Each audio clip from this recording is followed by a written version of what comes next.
Were best friends and roommates until one of them flipped and killed the other one. Now the Fulton County District Attorney's Office is taking us inside a bizarre murder conviction. This story takes place in Atlanta, Georgia. It's about two best friends and how their long friendship ended in tragedy. People usually talk about red flags in dating, like jealousy or control, but red flags can happen in friendships too. Friends are supposed to be the people we trust, who make us feel good and safe. But not every friendship is like that. Some are based off of control, pressure, and emotional games. This story is about Shameria Jaleesa Mimi Fletcher. She was kind, a loving woman, who believed that she was a true best friend to Okisha Mo Range. To others, their friendship looked strong and close, but they were hiding something very dark. Mo didn't treat Mimi like a friend. She treated her like someone she could use. And sadly, Mimi didn't see how serious things had become until it was too late.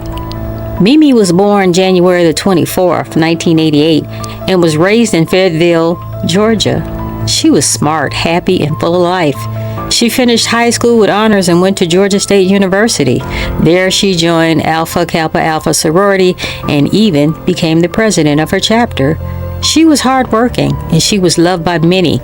Minnie was the kind of person who always showed up, made plans, and gave it her all. She brought that same care into her friendship with Mo. They lived together in a townhome in Atlanta for years. They called each other sisters and they seemed very close. But people around Mimi noticed things weren't right. Mo didn't have a job. She didn't pay rent or help with the groceries. Mimi paid for everything.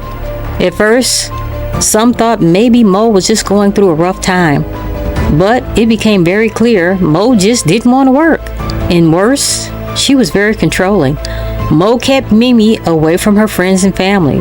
She faked being sick in order to get attention and made up reasons to keep Mimi at home.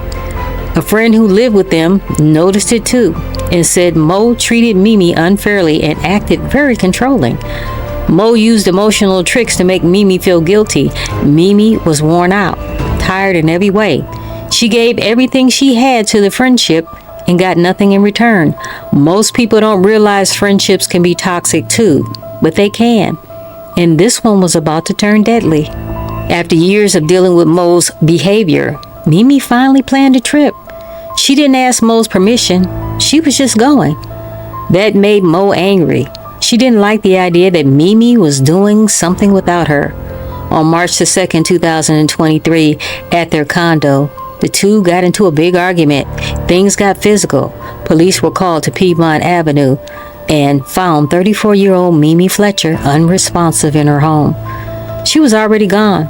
Mo was arrested shortly after. When police interviewed Mo, she pretended she was having a seizure.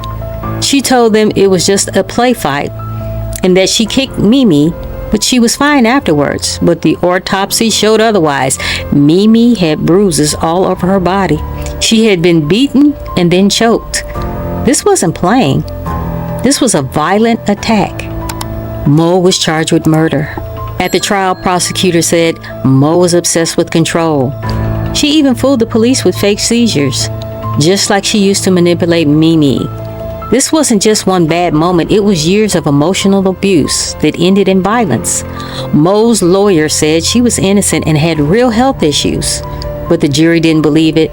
The injuries were too serious, the manipulation was too clear, and the loss of Mimi was too great. Mo's full name was Okisha Range. She was found guilty. She was sentenced to life in prison with no chance of parole. Nothing can bring back Mimi.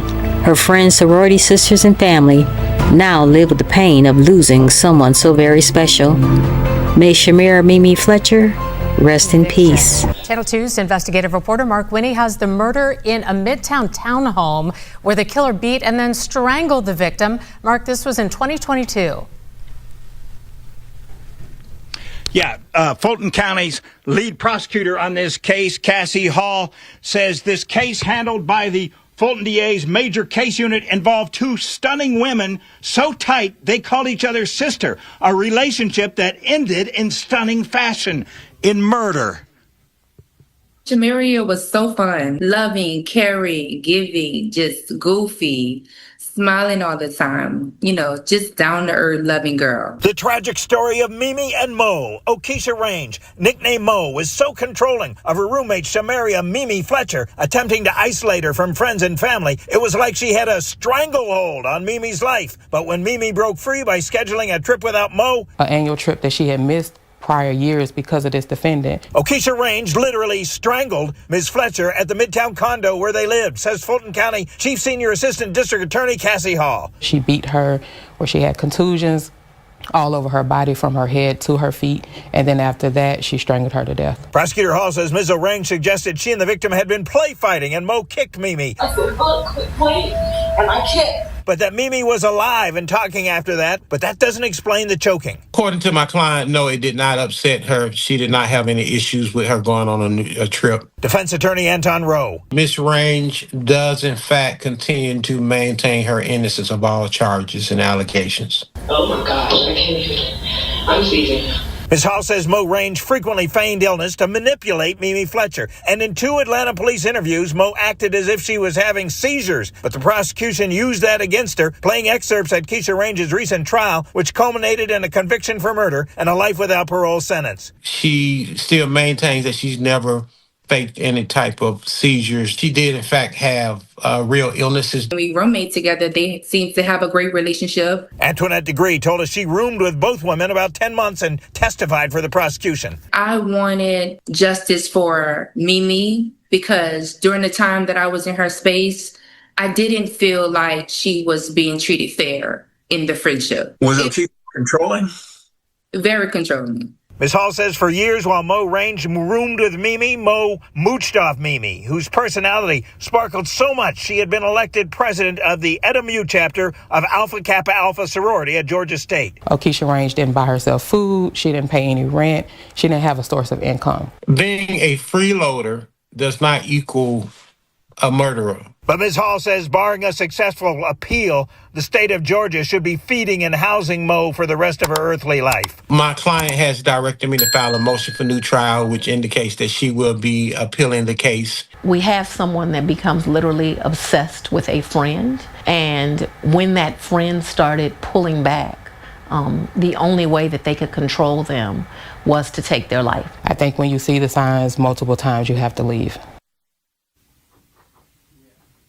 Now, defense attorney Rose says he does not believe his client, Ms. Range, was controlling to the extent that Ms. Fletcher was isolated from family and friends. Ms. Degree says she witnessed Mo behave certain ways when Mimi's friends were around, and when it came to drawing attention to her illnesses, that led Ms. Degree to conclude Mo was indeed controlling. They hate you. You're gonna die. I don't want to do this.